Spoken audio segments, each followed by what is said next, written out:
Hello, members. Very good evening to you all. Today we're going to be discussing different question formats. We are going to start off with question formats.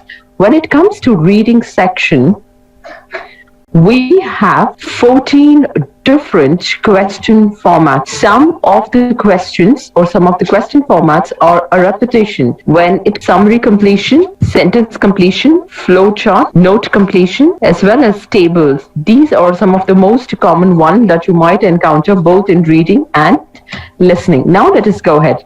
Most of the or majority of the students have concerns when it comes to true, false, not given. Now there is another question format that you might encounter, that is yes, no, not given. First, let us learn what is the difference between true, false, not given, or yes, no, not given. They could have given us just one of the terminologies. Why have they given two?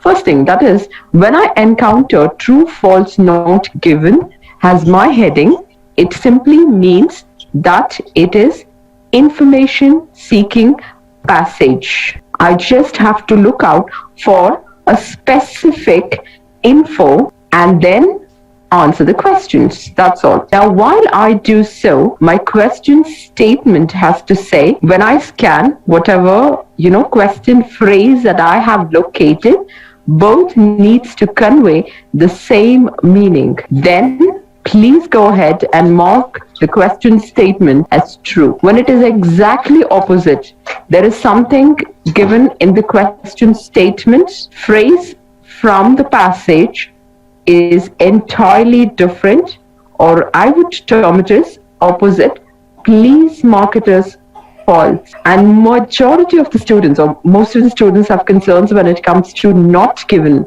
What if there is partially, some details given? Even if it is partially given, please go ahead and mark it as not given. Now, it is going to talk about one of those school, all right? It says we have been using a different method or terminology when it comes to learning process, and children are greatly benefited from the same. That is what the question statement is. So we were discussing about not given. So I was just giving you an example. So there is a school, they're talking about the learning process, and it's talking about the methodology and giving us an example that children greatly benefit from this particular terminology. And the question is whether girls or boys benefit the most. This is a question. Now, here it says children, but here it is gender biased. That is talking about just females and males. So there is absolutely no info. Partially it says yes, children did benefit as a whole, but do not worry, just go ahead and mark the answer as not given. Let me repeat, when it comes to true, false, you will encounter when it comes to information seeking passages, true, both the question statement and whatever you have scanned and located needs to match the meaning it tries to convey. You might not find the same words here. You will have similar words, let's remember, or paraphrased sometimes. So let us understand, when it comes to reading passages, your level of understanding plays a prominent role. Now let us go ahead. When it is exactly opposite, whatever question statement and the phrase that you have found, then please mark it as false, not given. Even if it is partially given, please mark it as not given. Let's go ahead with yes, no. Now, when do we encounter this yes, no, not given questions? If you remember, yesterday we discussed about authors' viewpoints or writer's opinion. So that or those type of passages, you will encounter yes, no, not given. So I will have to read or understand the author's perspective. So whatever statement is given and what author has to say, does it match? Then if it does, please mark it as true. Otherwise, if it is opposite, again, if it matches, please mark it as yes. If it is opposite, mark it as no. And partially not given is the only option. Let me repeat, when it comes to author's viewpoint, you are going to have an access to yes, no, not given question format. You will have to read from the author's perspective. So the question statement says that probably, okay, let me give you an example. This author is talking about one of the species on Earth which is adaptable to one kind of a weather condition. Okay, so you will have to check. The question is whether this particular species is adaptable. So you will have to check that, come back, what the author has to say. If it does match, same meaning, yes. Opposite, no. Okay, let's quickly go ahead. This is all about true, false, not given. Next one, let us understand what is this match the paragraph content. This is been a major concern to majority of the students. How do I answer this question? And now I will have to, all I need to do is, as soon as you encounter, I'm going to be explaining step by step, all right? Please listen. So as soon as I encounter this, that is, I scroll down my passage and check whether I have matched the paragraph content. I immediately come back to the passage. I am going to follow this reading technique called as skimming, wherein I'm going to be reading the first and the last sentence of each paragraph. Now, while I do, what is up next? I will have to write my own words. That is, that word needs to be the summary of that paragraph. After which I'm going to go back to the questions, read the questions carefully now. Now, matching questions. First thing is, please skim. Only if you have matching the paragraph content, please skim, write your own words. That word should be the summary of that particular paragraph. Then go back, read the questions carefully, come back, locate. When you do so, please look out for similar words. There might not be exact words, or you might have the entire sentence being paraphrased. Check for that. While you do so, check for the meaning it tries to convey, and then go ahead and try and answer. Now, how do I do that? During the training process, we actually share content from the Cambridge assessment, which is one of the exam developers, IELTS, okay? This is Cambridge assessment, IELTS 14 book.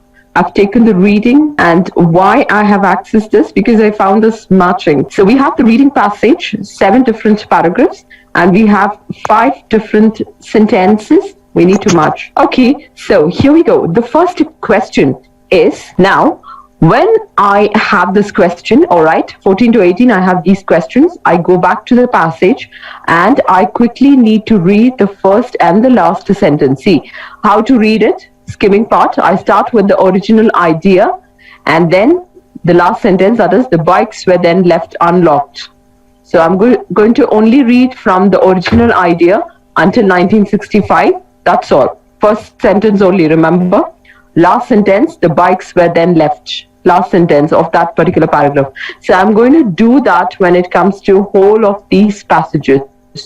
So I have 5, 6, 7 different paragraphs. So I end up reading close to 14 sentences only. Then I go back and try and read the question, and I understand. It is talking about this bike sharing scheme being misused. We will have to know what is a bike sharing scheme, at least a fairer idea about it, so that we understand. You have the description here, details here, in fact. So misused. When I go ahead and check for, let's go ahead with this 15th question. I'm sorry, because I'm just making you feel comfortable and easier, because I should not end up confusing you guys. That's the reason. Okay, 15th question talks about bike sharing scheme was turned down. When you use this phrase turned down, it means it has been rejected. Somebody turned down the proposal. Somebody turned down an offer, job offer. So turn down means reject. So I will have to go back talking about, I'm going to use this word proposed bike sharing scheme, turned down. So let us see if at all I have somewhere. Paragraph C, when I come back, see, I have this word, the council unanimously rejected the plan. See, instead of proposal, I have the word plan, and instead of turned down, I have the word rejected. And it is given in the last, sentence. So it is very easier for you to find out. You don't have to make an effort or end up reading the entire thing. The next question, a reference where unable to profit from their work. The minute I get to listen to this word profit, it has something to do with money. I can probably calculate or probably remember some of the similar words related to profit.